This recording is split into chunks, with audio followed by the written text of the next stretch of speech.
Hello guys, welcome to another video. কেমন আছেন সবাই? আশা করছি ভালো আছেন। আজকে আমি আবার চলে আসলাম নতুন একটি গল্প নিয়ে। আজকের গল্পের নাম হলো যে তাজিম প্রমির প্রেম কাহিনী পর্ব 11।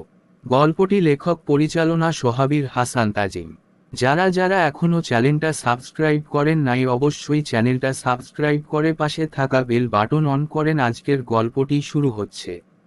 প্রমির বাবা পুরোপুরি সুস্থ হয়ে বাড়ি ফিরে আসেন, আর সেই দিনটি তাজিম ও প্রমির জন্য এক বিশেষ দিন হয়ে ওঠে।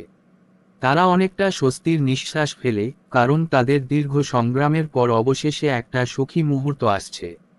প্রমির বাবা, যিনি আগেই তাজিমের প্রতি কিছুটা সন্দিহান ছিলেন, তার প্রতি গভীর শ্রদ্ধা ও ভালোবাসা প্রদর্শন করতে শুরু করেন। তাজিমের দায়িত্ববোধ এবং পারিবারিক বন্ধনকে তিনি এখন আর শুধুমাত্র মেনে নেন না, বরং তার প্রশংসা করেন। একদিন প্রমি তার বাবা মায়ের সাথে বসে আলাপ করে। বাবা, আমি জানি আমাদের সম্পর্কের শুরুটা সহজ ছিল না, কিন্তু তাজিম যেভাবে আমাকে সাহায্য করেছে সেভাবে কখনোই কেউ করেনি। তার প্রতি আমার বিশ্বাস অনেক গভীর। মা, আমি জানি আমাদের সম্পর্কের শুরুটা সহজ ছিল না, কিন্তু তাজিম যেভাবে আমাকে সাহায্য করেছে সেভাবে কখনোই কেউ করেনি। তার প্রতি আমার বিশ্বাস অনেক গভীর। প্রমির বাবা তাকে অনেক সময় নিয়ে গভীরভাবে বুঝে শুনে বলেন, আমরা প্রথমে একটু চিন্তা করেছিলাম, কিন্তু আজ আমি দেখি তোমাদের মধ্যে প্রকৃত ভালোবাসা আর একে অপরের প্রতি শ্রদ্ধা। তুমি যদি তাকে জীবনসঙ্গী হিসেবে পছন্দ করো, তবে আমি তোমাকে পূর্ণ সমর্থন জানাচ্ছি। এই কথা শুনে প্রমির চোখে অশ্রু চলে আসে, কারণ এতদিনের টানাপোড়েনের পর তার বাবা মা শেষমেশ তাদের সম্পর্ককে সমর্থন করেছেন। তাজিমও চুপচাপ তার পাশে দাঁড়িয়ে থাকে, অনুভব করে এই মুহূর্তটি তার জীবনের অন্যতম সেরা। তাদের সংসারে সবকিছু যেন আবার পুরনো রূপে ফিরে আসে, কিন্তু এবার সম্পর্কের মাঝে ছিল একটা নতুন শক্তি। প্রমি এবং তাজিম একে অপরকে আরও ভালোভাবে জানার চেষ্টা করতে থাকে। তারা শুধু নিজেদের মধ্যেই সীমাবদ্ধ না থেকে পরস্পরের পরিবার ও বন্ধুদের সাথে আরও বেশি সময় কাটাতে শুরু করে।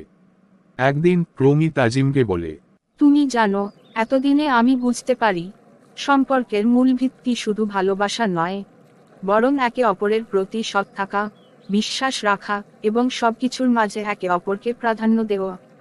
আমরা একে অপরের জন্য কাজ করার মধ্য দিয়েই পরিপূর্ণ জীবন পেতে পারি। তাজিম প্রমির কথার পরিপূরক হিসেবে বলে, হ্যাঁ, আমাদের সম্পর্কের মধ্যে কোনো এক পেশে চিন্তা বা আশা নেই। আমরা একে অপরকে গড়ে তোলার চেষ্টা করি, আর এই যাত্রায় সবচেয়ে বড় উপহার হলো আমাদের বিশ্বাস। তাজিম মৃদু হাসি দিয়ে প্রমির চোখে চোখ রেখে বলে, আমরা একে অপরের জীবনের অংশ হয়ে গেছি প্রমি।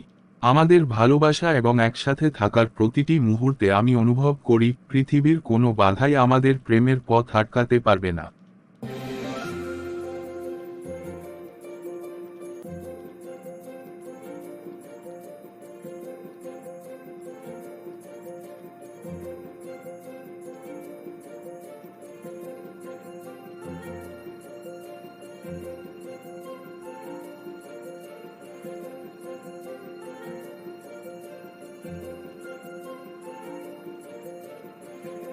এই পর্বের শেষে তাজিম ও প্রমির জীবন নতুন সূর্যোদয়ের মতো উজ্জ্বল হয়ে ওঠে।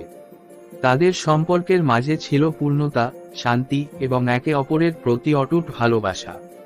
তারা জানত জীবন কখনোই সোজা পথের মতো হবে না, কিন্তু তারা একে অপরের সঙ্গে থাকলেই প্রতিটি চ্যালেঞ্জ অতিক্রম করতে পারবে।